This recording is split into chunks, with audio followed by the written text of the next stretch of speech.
L'amore. A volte ti salva, a volte ti distrugge.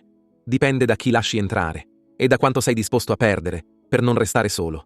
Ma quando inizia davvero la distruzione, quando l'amore diventa ossessione, quando smette di essere casa e diventa prigione, e soprattutto, quante persone ci vivono dentro senza neanche accorgersene?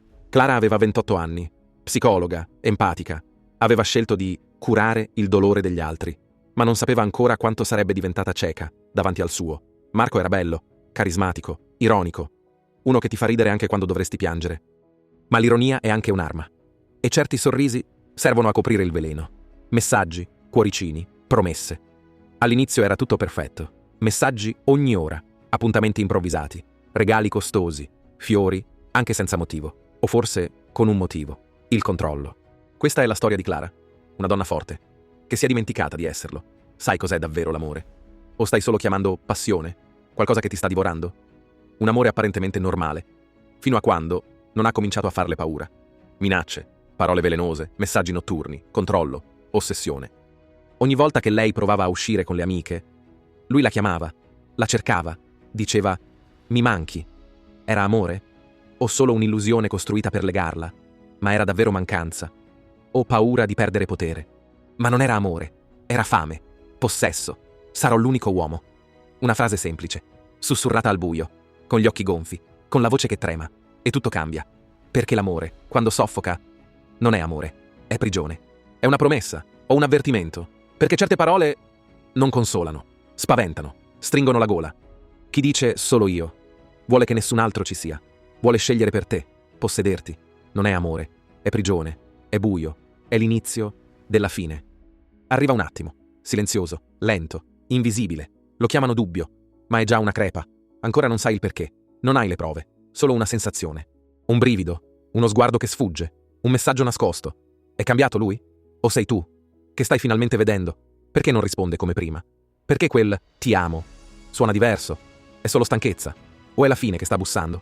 All'inizio sembrano dettagli. Una risposta fredda, un messaggio cancellato, una bugia piccola, detta con un sorriso. Non è niente, è solo stress. Non farmi scenate.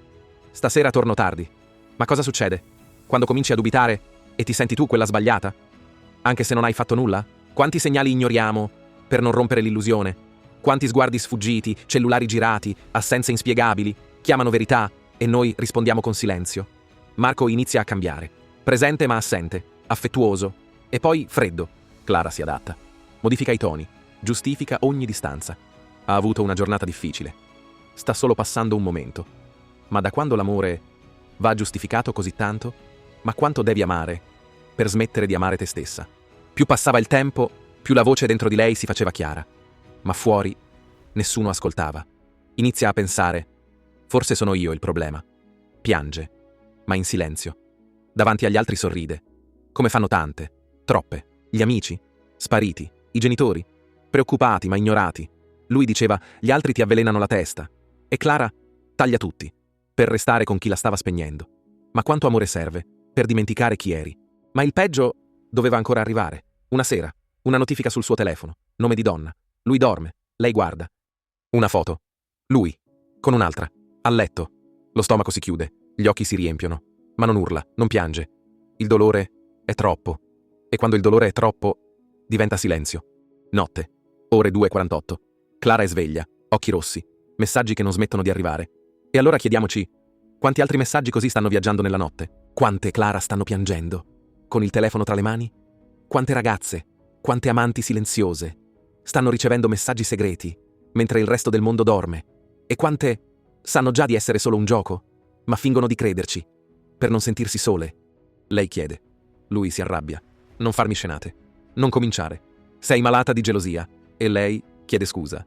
Perché chi ama troppo impara a colpevolizzarsi. Da quel giorno qualcosa si spezza. Lei finge. Lui recita. Le notti sono silenziose. I baci, meccanici. Il letto, freddo. Lei lo guarda dormire. Non lo riconosce più. O forse non l'ha mai conosciuto. Ma come si fa a distinguere un amore vero da uno che ti uccide lentamente? E lei? Cosa devo fare? È amore o veleno? La casa è buia. Solo il suono del frigorifero e del cuore che batte troppo forte. Panico, paura. Non dorme, non mangia. Lui cambiato. All'inizio caldo, poi tiepido. Ora ghiaccio. Prima ascoltava, ora interroga. Prima chiedeva come stai, ora controlla dove sei. Risposte brevi, freddo, tagliente, ai limiti dell'ansia. Ogni parola pesa. Controllo, manipolazione, minacce. Dimmi con chi eri. Fammi vedere il telefono. Se mi lasci ti rovino. Dice che ti ama, ma ti misura, ti isola, ti spegne. Prima promesse, ora minacce. Prima carezze, ora catene invisibili. E tu? Quante volte hai chiamato amore ciò che ti consumava? Cos'è successo? Quando l'amore è diventato potere? Quando il sei mia ha iniziato a suonare come una condanna? Quando il sorriso è diventato arma? Non è più lui. O forse lo è sempre stato. E tu non volevi vedere. Clara cercava una via d'uscita. Perché in quel momento, accanto a lei, non c'era una voce razionale, né un'amica. C'era lui, il caos, l'ossessione, la rabbia travestita da amore. Non c'era consiglio, non c'era salvezza. Continua a ripetersela nella mente. Quella frase, fredda, spietata, vera. Non mi ama, come se fosse un segnale, un'ultima conferma, un consiglio che nessuno le aveva dato davvero. Ma era troppo tardi. Perché chi è intrappolato non sente più la via d'uscita. Chi è stato svuotato non riesce più a chiedere aiuto. Quella notte era l'ultima, un ultimo sorriso, un addio. Ma lui non lo sapeva. O forse sì. Clara chiuse la porta piano, non per non svegliarlo, ma per non svegliare i suoi dubbi. Il giorno dopo, niente. Telefono muto, messaggi letti, mai risposti, non va al lavoro, profilo Instagram disattivato. Scompare, come nebbia al sole. Ma il sole non c'era, solo silenzio. La polizia parla di allontanamento volontario, gli amici non parlano. Lui dice solo, è instabile, ha sempre avuto problemi, se n'è andata da sola. Ma chi distrugge inventa sempre storie migliori. Ma aveva graffi sulle braccia e bugie negli occhi. Clara non è più tornata, ma in quella casa c'è ancora qualcosa di suo. Un odore, il dolore, un'ombra, un rimorso che non passa e una domanda che nessuno osa più fare. Cosa le ha fatto? Davvero? Passano giorni, poi settimane. La famiglia denuncia. Le amiche parlano. Qualcuno racconta di litigi, di urla nel parcheggio, di occhi rossi dopo le visite. Ma nessuno aveva fatto domande, perché nessuno vuole vedere quando l'apparenza è perfetta. E allora la domanda torna, crudele. Quando l'amore diventa tossico? Quando inizi ad avere paura di dire la verità? Quando controlli il telefono 100 volte al giorno, non per leggere «ti amo», ma per capire se sarà una giornata tranquilla o un inferno. Quando l'uomo che ami, invece di proteggerti, ti minaccia, ti umilia, ti tiene legata con il ricatto emotivo. E tu inizi a pensare che sia colpa tua, che così è l'amore, che è normale litigare, che lo fanno tutti. Ma no, non è normale, non è amore, è una gabbia e a volte una condanna. Clara viene ritrovata, in una casa abbandonata, un posto che conosceva, dove lui l'aveva portata anni prima. Accanto al corpo, il telefono, bloccato, ma dentro un video, lei. Se mi succede qualcosa, è stato Marco. Il video viene mostrato in aula. La famiglia crolla. Marco nega, cambia versione. Dice che non era presente, che Clara era depressa, che voleva andarsene. Ma le chat parlano, i vocali inchiodano, le foto lo smentiscono. Diceva, ti rovino. E così ha fatto. Quante Clara ci sono, adesso? Quante vivono lo stesso inferno, con il sorriso finto sulle labbra? Quante vengono umiliate e chiedono scusa? Quante ricevono un mazzo di fiori dopo un tradimento? E quante credono che amare significhi sopportare tutto? Non ti serve uno schiaffo per essere una vittima, ti basta qualcuno che ti spegne, che ti controlla, che ti tradisce e poi ti fa sentire colpevole. Clara non ce l'ha fatta, ma il suo video ha salvato altre donne, ha fatto rumore, ha fatto giustizia e ora parla ancora.